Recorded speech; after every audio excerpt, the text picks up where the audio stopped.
Baik, Assalamualaikum warahmatullahi wabarakatuh. Puji syukur kita panjatkan kehadirat Allah Subhanahu wa Ta'ala yang telah memberikan kita nikmat dan karunia-Nya sehingga kita dapat bertemu dan bersua kembali pada pertemuan kali ini. Salawat serta salam tidak lupa pula kita kirimkan kepada baginda Nabiullah Sallallahu Alaihi Wasallam, Nabi yang telah membawa kita dari zaman kegelapan menuju zaman yang terang menerang. Nah, pada pertemuan kali ini dalam mata kuliah Manajemen Pembiayaan Pendidikan yang akan dibawakan oleh saya Aldi A mengenai materi penanggung jawab pembiayaan pendidikan. Adapun anggota dari kelompok 9. Yang pertama ada Thalia Anastasia Hutapea, yang kedua Aldi A yaitu saya sendiri, dan yang terakhir adalah Nur Yainal Yaki. Kita masuk kepada sub materi yang pertama. Penanggung jawab pendanaan pendidikan. Dalam konteks pendidikan nasional, pendanaan pendidikan menjadi tanggung jawab bersama antara pemerintah, baik itu pemerintah pusat maupun pemerintah daerah, dan masyarakat, seperti penyelenggara satuan pendidikan, peserta didik itu sendiri, orang tua ataupun wali peserta didik, dan pihak-pihak yang peduli terhadap pendidikan.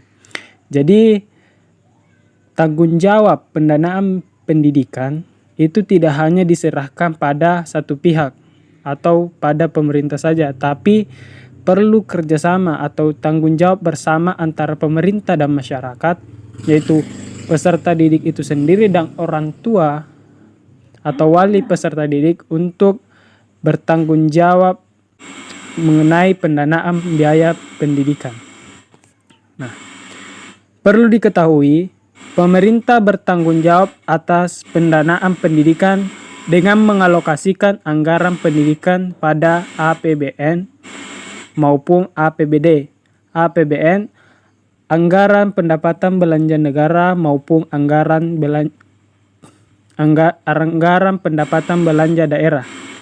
Undang-Undang Nomor 20 Tahun 2003 tentang Sistem Pendidikan Nasional Pasal 49 mengamanatkan bahwa dana pendidikan selain gaji pendidik dan biaya pendidik kedinasan, orang tua atau wali peserta didik, khususnya bagi peserta didik tingkat SLTA ke bawah, bertanggung jawab atas biaya pribadi peserta didik, yaitu biaya berkaitan dengan kebutuhan pokok maupun relatif dan peserta didik itu sendiri, seperti transportasi ke sekolah, uang jajan, seragam sekolah.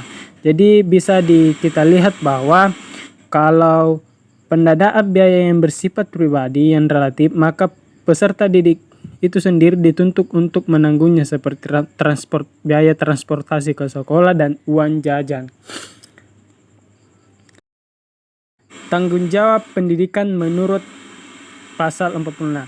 Mungkin di sini maksudnya adalah pasal 49 seperti pada slide sebelumnya.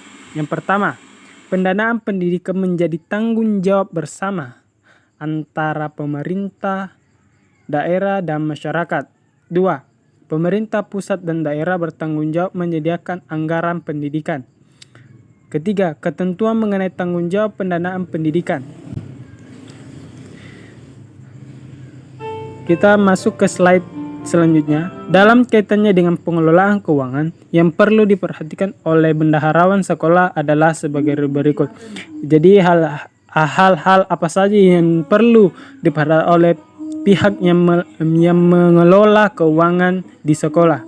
Yang pertama adalah setiap akhir tahun, bendaharawan harus membuat laporan keuangan kepada komite sekolah untuk dicocokkan dengan RAPBS. Jadi setiap akhir tahun, pihak-pihak yang bertanggung jawab terhadap pengelolaan keuangan di sekolah maupun lembaga pendidikan itu harus membuat laporan kepada komite sekolah. Nah, kedua, laporan keuangan tersebut harus dihampiri bukti-bukti pengeluaran yang sah, termasuk perlu penyetoran pajak, PPN, dan PPh bila ada. Jadi laporan keuangan itu harus melampirkan juga bukti-bukti pengeluaran yang sah. Ketiga, kwitansi atau bukti pembelian atau bukti penerimaan berupa tanda tangan penerima honorium atau bantuan atau bukti pengeluaran lainnya yang sah. Nah, yang keempat adalah neraca keuangan juga harus ditunjukkan untuk diperiksa oleh tim pertanggungjawaban dari komite sekolah. Jadi itulah materi yang sempat saya bawakan pada kesempatan kali ini. Lebih dan kurangnya mohon dimaafkan, dan saya akhiri dengan ucapan Assalamualaikum warahmatullahi wabarakatuh.